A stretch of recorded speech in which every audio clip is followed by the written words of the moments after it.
जब उसके घर में तज़ईन और आराइश का काम शुरू हुआ तो अलेना ने सोचा कुछ दिन के लिए शहर की हलचल से दूर अपनी नानी के गांव चली जाए। वो बचपन में कई बार नानी के घर जा चुकी थी। वो पुराना सा मकान, खामोश गलियां और नरम बोलने वाली नानी, सब कुछ बहुत मानूस था। नानी ने दरवाज़ा खोला तो प्यार से गले लगा लिया। आ गई मेरी बच्ची, आ जाओ, कमरा तैयार है तुम्हारे लिए। अलेना ने सामान रखा, नानी से बातें की, खाना खाया और सुकून से सो गई। पहला दिन गुजरा, दूसरा दिन भी। सब कुछ नॉर्मल था, जैसे वक्त थम सा गया हो। रात का वक्त था, बाहर हल्की हल्की हवा चल रही थी। अलेना नींद में थी जब अचानक उसे चमचमाती हुई पायल की आवाज सुनाई दी, चन चन चन। उसकी आंख खुल गई मगर वो हुली नहीं। शायद बिल्ली होगी या मेरा वहम, उसने सोचा और फिर से आंखें बंद कर ली। पूरा दिन वो कुछ उलझी उलझी सी रही। उसे वो पायल की आवाज बार बार याद आती, लेकिन वो खुद को समझाती रही, नहीं, बस थकन की वजह से होगा। लेकिन उसी रात वही आवाज फिर से सुनाई दी, मगर उस बार आवाज के साथ उसे कमरे के बाहर किसी के चलने की आहट भी महसूस हुई, जैसे कोई नर्म कदमों से चल रहा हो। अचानक उसने नानी के कमरे की तरफ देखा। दरवाजे के पास उसे एक धुंधला सा साया दिखाई दिया। उसका दिल जोर जोर से धड़कने लगा, लेकिन उसने आंखें बंद कर लीं। सो जाओ अलेना, कुछ नहीं है। नाश्ते की मेज पर अलेना ने नानी से पूछा, नानी, कल रात आप बाहर थीं? कोई साया सा नजर आया मुझे। नानी ने नजरें चुराईं, हल्का सा मुस्कुराईं और कहा, नहीं बेटा, तुम्हें वहम हुआ होगा, गांव की रातें ऐसी ही होती हैं।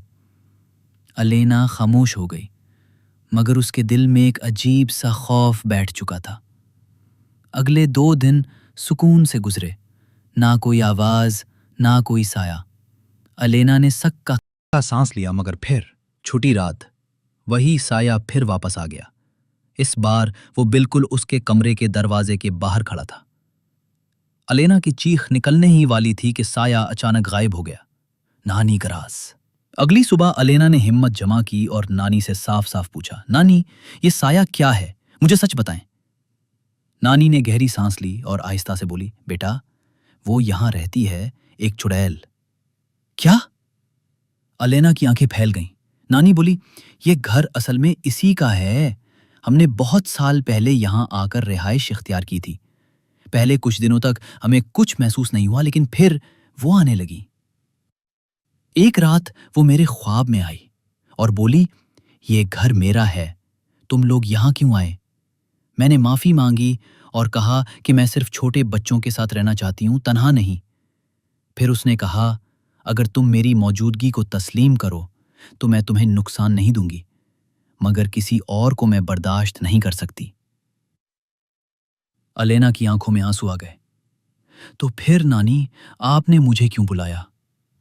नानी ने कहा, मैं तन्हा थी बेटा, बस चंद दिनों का सहारा चाहिए था, मगर अब तुम चली जाओ, इससे पहले कि वो तुम्हें कुछ कहे। आखिरी रात। अलेना ने फैसला किया सुबह वापसी की तैयारी करेगी, मगर रात को फिर वो साया आया। इस बार वो अंदर आ चुका था। साया आहिस्ता आहिस्ता उसके करीब आया और उसके कान में सरगोशी की, ये मेरा घर है। अलेना बेहोश हो गई। सुबह जब उसकी आंख खुली तो वो नानी की गोद में थी। नानी रो रही थी। अलेना ने अपना सामान उठाया, नानी से गले मिली और कहा, नानी, इस घर का एहतराम करना सीख गई हूं। नानी बोली, बस याद रखना, हर साया बुरा नहीं होता, मगर कुछ साए तन्हाई से मोहब्बत करते हैं। अगर आपको ऐसी पुरअसरार और दिल को छू लेने वाली कहानियां पसंद है तो हमारे YouTube चैनल GST स्टोरीज को ज़रूर सब्सक्राइब करें